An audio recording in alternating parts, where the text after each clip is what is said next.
Hello everyone, it's Asa and today we're going to talk about the first DLC map of Black Ops 4 Zombies, Dead of the Night. This is the most forgotten map in Black Ops 4 and was destined to fail since day 1. Why, you may ask? Because of the promotion of this map, it was so poor and minimal to the point where most people knew it was coming out the day it came out. I am not joking.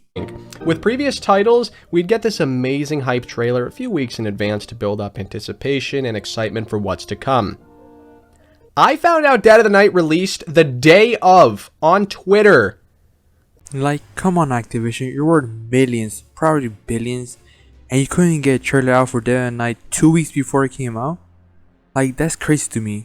If anyone knows why they did that, please tell me in the comments because it just makes no sense for me. But is the promotion all to blame for it not succeeding?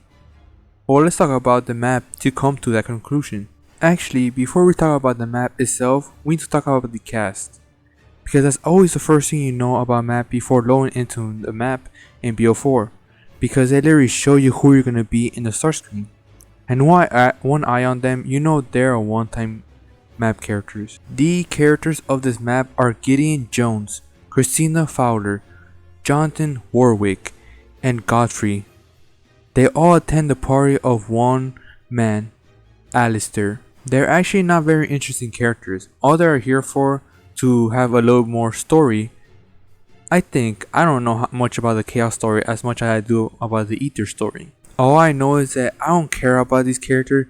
No one in the zombies community cares about these characters. They might as well be the soldiers from Knock. Well, if you care about these characters and want to know more about them, let's talk about the cutscene. It starts off with the date of the event, March 20, 1912, and a card saying that you're invited to the mansion of Alistair Rhodes, aka Scarlett's father. Then we see Gideon, this Gideon, enter the mansion and see everyone at the party having fun. We then see Warwick show his rifle to some people and see him try and look slimmer in the mirror. Then we're shown the code having Alistair tied up and his butler Godfrey having that weird red light the followers have. He kinda looks like Vision in a way. We then see Christina do fortunes to people. Then Godfrey gets caught with his pants down, riding down a circle to protect him from transforming into a zombie. Then conveniently, all 4 characters are in a circle protecting them. They get armed up, start defending themselves, and then the cutscene ends with a cool close up to the giant statue in the middle, which from the Greek theme the mansion has. It might be Atlas. Then it shows a full moon, then it ends with a werewolf howl. As I said before, this map takes place in Alistair's mansion, and let me tell you, it's not as big as I thought. When I saw a video of this map, I thought it was a giant map and it would be hard to remember, but that couldn't be further from the truth. There are 4 main areas of this map. The main part of the map is the mansion where you spawn, the graveyard, the garden area, and where you pack a punch, the forest area. These areas are decently sized and all have a purpose with the quest of the map has. Every part of the map has a purpose, which is very nice and is something I haven't seen in a good while in zombies. Another thing about this map is that it looks beautiful, like how Voyage and 9 were, and are unique unlike the Ether maps. Also, it is a very beautiful and bright mansion from the inside, but very dark and scary when you look outside, especially where pack punch is in the woods. The amount of space this mansion has makes it feel like an actual mansion. Like the many rooms you can enter, like the library, there is the dining hall near the garden.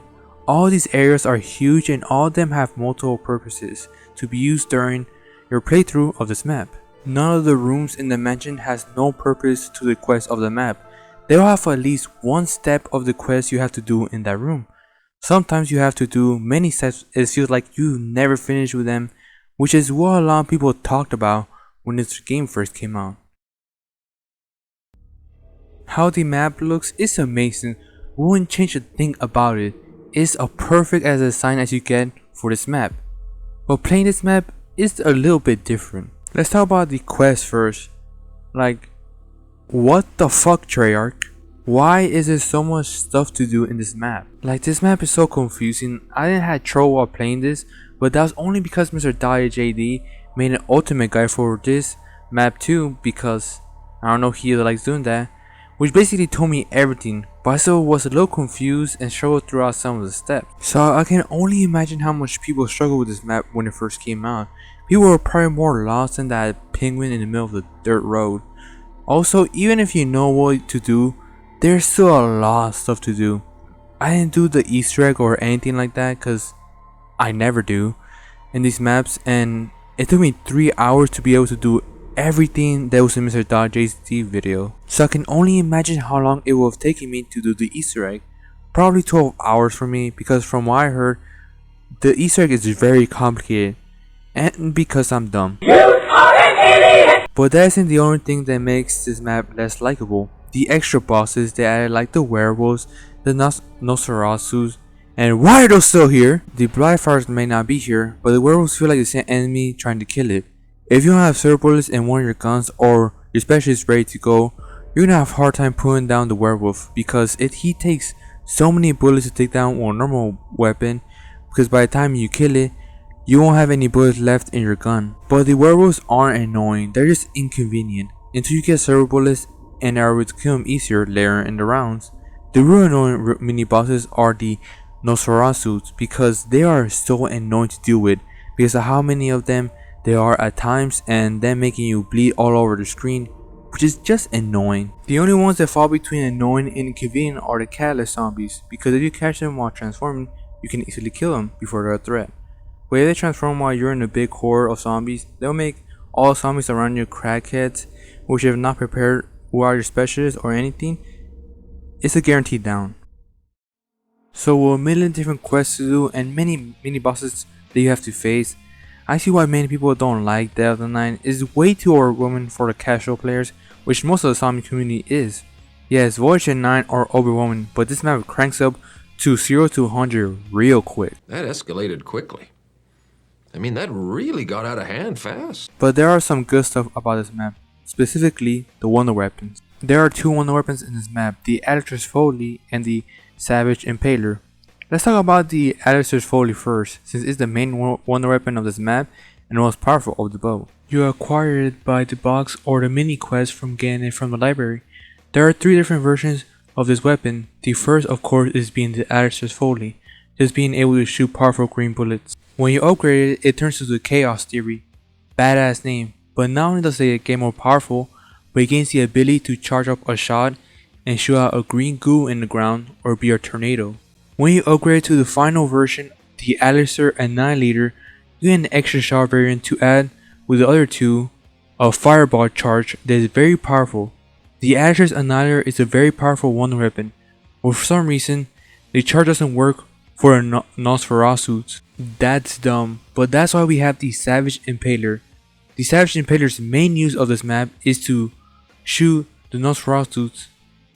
You know what, I'm just gonna call them vampires, because they're vampires, so I'm just gonna call them that. To one-shot the annoying vampires that jump on you and start biting you, making you bleed all over. But why do I have to kill vampires to access it? I'm getting it to kill them easier.